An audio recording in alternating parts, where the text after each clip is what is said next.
जय जय शङ्कर हर हर शङ्कर जय जय शङ्कर हर हर शङ्कर जय जय शङ्कर हर हर शङ्कर जय जय शङ्कर हर हर शङ्कर. குரு தெய்வத்தின் குரல் 4ஆம் பாகம். குருகுலம், கட்டிகாஸ்தானம், தியரி மட்டும் பிராக்டிஸ் இல்லை. நான் ரசவாத சாஸ்திரம் பற்றி சொன்னதை கூட இப்படித்தான் எடுத்துக்கொண்டு நடத்த வேண்டும். இல்லாவிட்டால் அதை படிக்கிற பலர் பித்தளையை தங்கமாக்குகிறேன் என்று புறப்பட்டு அநேக பித்தலாட்டங்களுக்கு இடம் கொடுத்து போகும். பித்தலாட்டம் என்ற வார்த்தையே ரசவாத ஏமாற்றில் உண்டானதுதான். பித்தளவும் ஹாட்டகமும் சேர்ந்து பித்தலாட்டம்.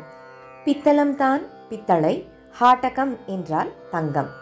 இதுவும் சாத்தியம், இதற்கு பாசிபிலிட்டி இருக்கிறது என்று அறிவு மட்டத்தில் இம்மாதிரி சாஸ்திரங்களை போதித்து ஈஸ்வரனின் பெரிய வரப்பிரசாதமான மனுஷ அறிவின் ஆற்றல்களை தெரிந்து கொள்ள பண்ணுவதோடு நிறுத்த வேண்டுமே தவிர இந்த வித்யாசாலைகளில் பிராக்டிக்கல் கிளாஸ் என்று வைக்க கூடாது. சாஸ்திரம் நிஜம்தான் என்று காட்டுவதற்காக கொஞ்சம் டெமான்ஸ்ட்ரேஷன் வேண்டுமானால் குரு செய்து காட்டலாம். ஆகக்கூடி ஜாகிரதையுடன் கையாள வேண்டிய விஷயம். அதற்காக அழிந்து போகட்டும் என்று விடக்கூடாத வித்யை. வேதாந்த விஷயத்திலும் இப்படியே. யோக சாஸ்திரம் பற்றி நான் சொன்ன ஒரு அம்சம் வேதாந்தத்துக்கும் பொருந்துவதுதான்.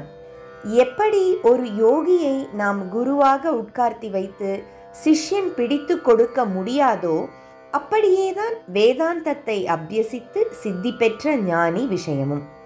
பக்தி சார்புள்ள வேதாந்த சம்பிரதாயமானால் அதிலே சித்தி பெற்ற பரம பக்தரையும் இப்படி நாம் குருகுலத்தில் கொண்டு வர முடியாது.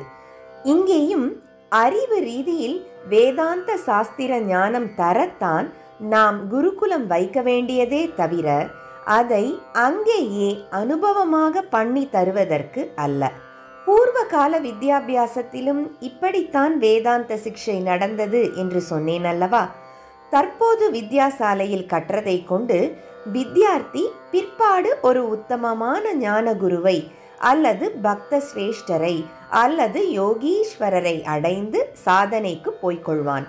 ஆனால் அறிவு ரீதியில் சாஸ்திரங்களை கற்றுக்கொள்ளும் போதும் கூட அதை குணத்தோடும் ஆச்சாரத்தோடும் சம்பந்தப்படுத்தாமல் இப்போது விட்டிருப்பது போல் இருக்கக்கூடாது.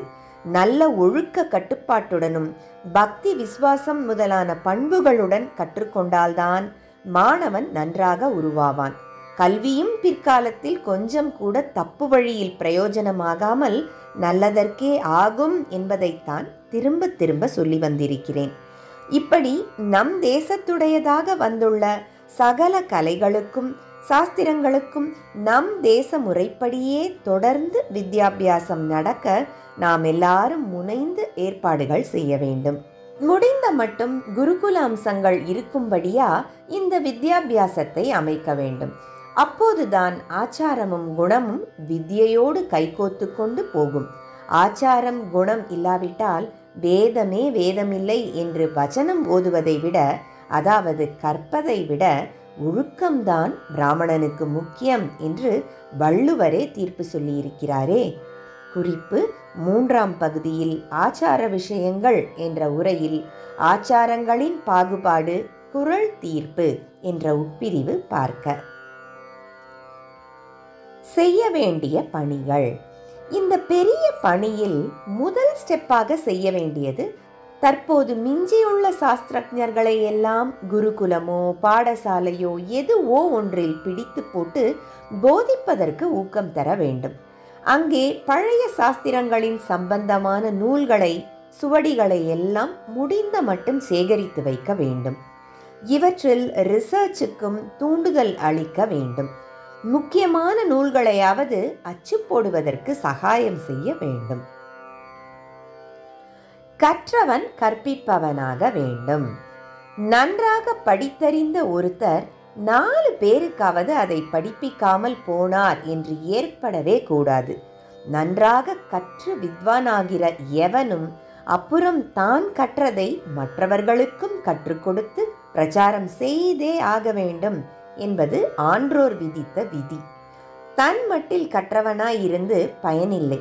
கற்பிப்பவனாயிருந்து கல்வியின் பயன் வருங்கால சமுதாயத்துக்கும் போகும்படி செய்ய வேண்டும்.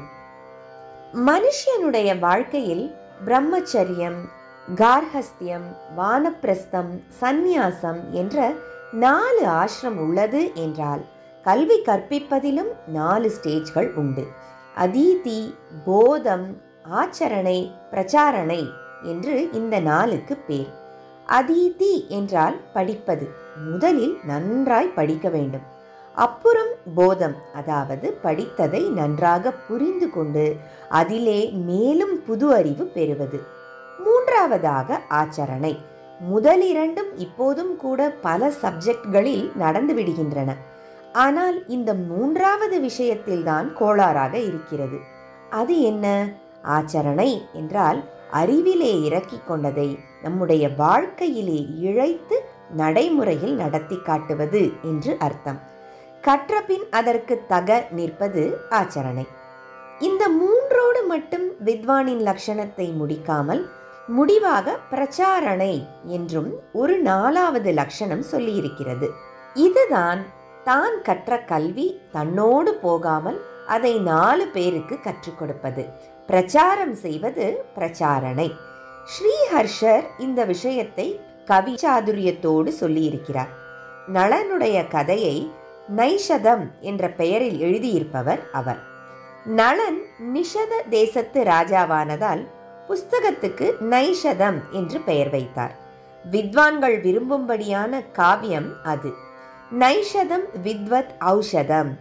நைஷத காவியமானது வித்வான்களுக்கு லேகியம் மாதிரி என்று சொல்வார்கள். அதிலே அவர் நளன் சதுர்தச வித்யைகளை கற்று தேர்ந்தான் என்று சொல்லும்போது இந்த சமாச்சாரம் சொல்லியிருக்கிறார். சதுர்தச என்ற வார்த்தையில் ஸ்லேடை செய்து சொல்லியிருக்கிறார். சதுர்தச என்ற வார்த்தை 2 விதமாக அர்த்தம் கொடுக்கும். 14 என்பது ஒரு அர்த்தம், தசம் 10, சதுர் 4, சதுர்தசம் 4 + 10 அதாவது 14. 4 வேதம், அதன் 6 அங்கம், 4 உபாங்கம் என்பவை சேர்ந்து 14 வித்யைகள். சதுர்தச என்பதற்கு இன்னொரு அர்த்தம் 4 தசை, 4 விதமான ஸ்டேஜ்கள் என்பது. சதுர்தச வித்யைகளை கற்று அவற்றுக்கு அதீதம், போதம், ஆச்சரணை, பிரச்சாரணை என்று சதுர்தசைகளை நளன் கொடுத்தான் என்று கவி ஸ்ரீஹர்ஷர் வார்த்தை விளையாட்டு பண்ணியிருக்கிறார். அதீத போத ஆச்சரண பிரச்சாரணைஹி தசாத் சதஸ்ரஹ பிரணயன்னுபாதிபிஹி சதுர்தசஸ்த்வம் கிருதவான் குதஸ்வயம் நவேத்மி வித்யாசு சதுர்தசஸ்வயம். ஜெய ஜெய சங்கர, ஹர ஹர சங்கர, மகாபெரியவா சரணம். जय जय शङ्कर, हर हर शङ्कर. जय जय शङ्कर, हर हर शङ्कर.